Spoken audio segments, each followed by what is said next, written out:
So Mario Bautista is taking on Vinicius Oliveira, and I gotta say, I think this one will be a good one, honestly. I thought everybody had forgiven Mario by now, but I found a post a couple days ago. I mean, I wasn't looking for it when I found it, but, I stumbled across a post that was like, I still haven't forgotten this motherfucker, and was like, okay.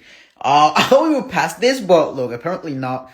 But look, I know the performance against Aldo was horrible, but look, the performance against Pat she makes, and even against Umar, even though he got 30-27 by Umar, I didn't think he looked like horrible like in the fight. Like the submission attempt he had in the first round, the knee with which he dropped Umar. Honestly, even though he lost this one, I didn't think it was like such a bad look for Mario, and especially against Umar.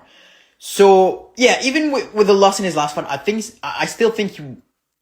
I'm not gonna say he looked great, but he definitely didn't look bad. I think he looked like okay. And looking okay against a guy like Umar, you're gonna lose. But still, and now you have Vinicius Oliveira, who's on a tier 1. I was like on a 5 or 6 fight win streak, undefeated in the UFC.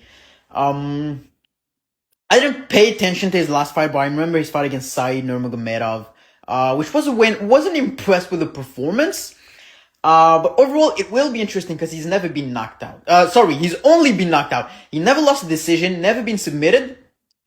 I don't see Mario knocking him out. However, can he get a decision or even a submission? I do think so.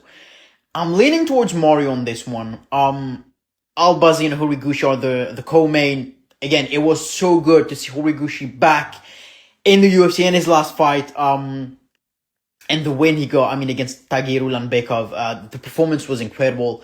It was really good, to put it like this. And, let's remember, a decade after originally leaving the UFC, 9 years exactly, but, 9 years later for him to be back, and, just to put it like this, he only lost to Demetrius Johnson in the UFC. I just think it has his importance, to realize how good he is. His only loss in the UFC so far is to Demetrius Johnson. And regarding Amir Albazi, he's coming off a loss against Brandon Moreno, in which he got pretty much dominated for, let's say, a major part of the fight. If I remember that one correctly, that was a pretty one-sided fight. So it would definitely be a tough spot for him if he is to be on a 2-fight losing skid, and I do think he will be on that tough spot because I'm leaning towards Kyoji. And I don't think Marc-Andre Barriault will beat Oleg Sichuk, but I gotta go with the boy. He's Canadian. Aren't we Canadian over here? Well, I am. And yes, I am.